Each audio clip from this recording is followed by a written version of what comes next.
Slavery in America was a chapter in this nation's history marked by much conflict and compromise. It challenged the fundamental principles that the United States of America were founded upon: life, liberty, and the pursuit of happiness. The institution of slavery forced compromises to the basic definitions of equality, freedom, justice, and humanity, and it created individual and societal conflict with religious, moral, and ethical beliefs. The impact of slavery was very real and lasting from every vantage point, and a particularly powerful perspective to investigate is that of a child born into slavery. The child serves as a unique witness to the conflicts and compromises that colored this harsh and tragic era in American history. Slavery was justified biblically, historically, legally, pseudo-scientifically, and sociologically. From an owner's vantage point, slavery was a just institution.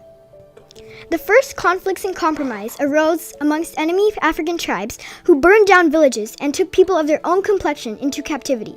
In exchange, they maintained their own freedom and acquired some foreign goods. What did the children think and feel as they saw their parents and loved ones taken away? Captives were encased in coffles, whipped and beaten, and were not properly nourished along the journey, leading to high mortality rates. Torn from their villages and homeland, slaves died of hunger, thirst, exhaustion, or suicide on the journey. What did the parents think and feel to watch the innocence of their children taken away? Venture Smith, an African born in Guinea in 1729, was 8 when he was taken captive. Years later, he vividly remembered the attack on his village, the torture and murder of his father, and the long march to the coast. He wrote, "The shocking scene is to this day fresh in my mind, and I have often been overcome thinking about it." On the coast, slaves were held in dungeons or barracoons before being transferred to ships. Below deck was a brutal place for slaves. Ottobah Kuogano, captured at the age of 11, later wrote that there was nothing to be heard but the rattling of chains, smacking of whips, and the groans and cries of our fellow men. Some would not stir from the ground where they were lashed and beaten in the most horrible manner. During the Middle Passage, conditions on board the slave ship forced compromises that the African families did not previously have to make. Olaudah Equiano, an 11-year-old boy during the Middle Passage, later wrote, "The shrieks of the women and groans of the dying rendered the whole scene a horror almost inconceivable. There were no bathrooms, and instead slaves were given buckets, a compromise that they were forced to make to avoid conflict and survive. Along the voyage, slaves grew sick with smallpox, scurvy, yellow fever, malaria, and bloody flux, and the ship's doctors were of little help. Africans who disobeyed or died were thrown overboard, and sometimes the only possible way that slaves could resist their captors was to jump overboard and drown, as being enslaved was not a compromise that they were willing to make. But many enslaved children had to compromise and remain silent even while watching their parents rebel and later being thrown overboard to avoid the same fate. Slave trade is often remembered as a series of triangles. One triangle was between the Caribbean, America, and Africa. Americans would import molasses from the West Indies, which would be made into rum, some of which was shipped to Africa. In Africa, they used the rum to purchase slaves to bring to the Caribbean sugar colonies. During the slave trade, over 12 million Africans were torn from their homes and forced into a lifetime of free labor. As the slave ship neared its destination, the crew prepared the slaves for the market. The crew did everything possible to increase the African selling price. However, the stress of the Middle Passage was not easily hidden. During the auction, children were torn apart from their families, most likely never to be seen again. Sometimes, slaveholders tried to sell their slaves as quietly as possible to avoid any potential trouble. James Green's owner simply asked his mother if he will allow James to walk down the street with me. Green never saw his family again or even had the chance to say goodbye.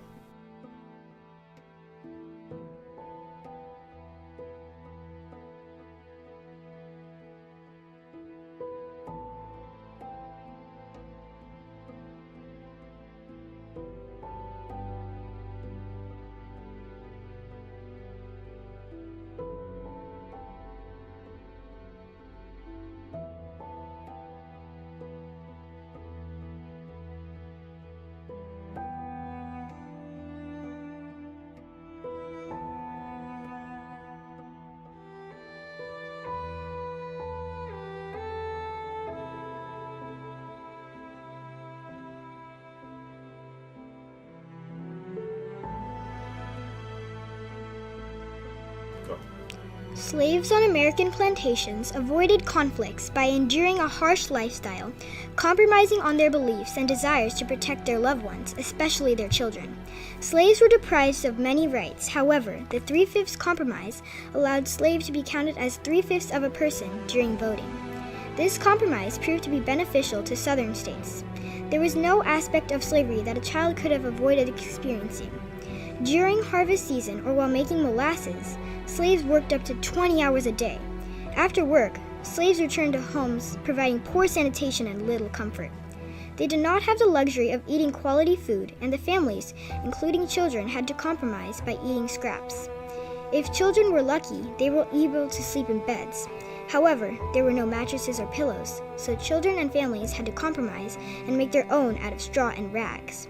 The enslaved people had little time or energy left over for life away from their work. When they did, however, they sang songs that mocked the masters and overseers, pretended they did not understand the white people to avoid more work or punishment, and by doing so, they showed they could not truly be owned or controlled. Slave children were witnesses to their parents getting punished, and were often in more pain and agony witnessing the event than the victim. However, on Sundays, field slaves received the day off and enjoyed family activities such as dancing, singing, playing, and fishing.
Over the course of slave history, children watched in many rebellions occur on plantations, conflicts that protested the violent methods of forced labor and took a stance against denied rights.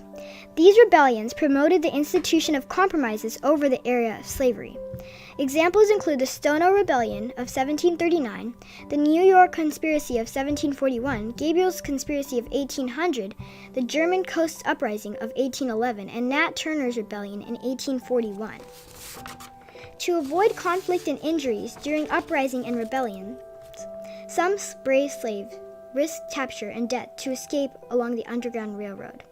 Harriet Tubman was one such slave who dreamed of freedom as a child and courageously helped many others achieve it. The Civil War was a chapter in America's history in which the country was divided and there was much controversy between the northern and southern states. This led to the Civil War and eventually the emancipation of enslaved blacks. Slaves were eager to enlist and join the fight for their freedom. However, at first, blacks were denied this right as many thought it might cause infighting between the Union. The Union became desperate for soldiers and eventually compromised and sought the help of blacks who were willing to fight. Slave children often followed their masters and helped at the camps by doing basic tasks. At first, slaves were only permitted to complete tasks on the base, but eventually they were allowed to fight in the war and win their freedom. And some blacks were promised their freedom by joining the very Confederates that they compromised their lives for and conflicted with in the past. While the Emancipation Proclamation did not free a single slave, it was an important turning point in the war, transforming the fight to preserve the nation into a battle for human freedom. Although slavery was abolished nearly 2 centuries ago, it has had a major impact on modern-day society. Racism initially sparked the justification of slavery and is still seen today. But through conflict and compromise, African Americans have improved their economic status and quality of education. And Americans of many colors stand united to challenge conflicts and force much-needed compromises to ensure equality, freedom, justice, and humanity.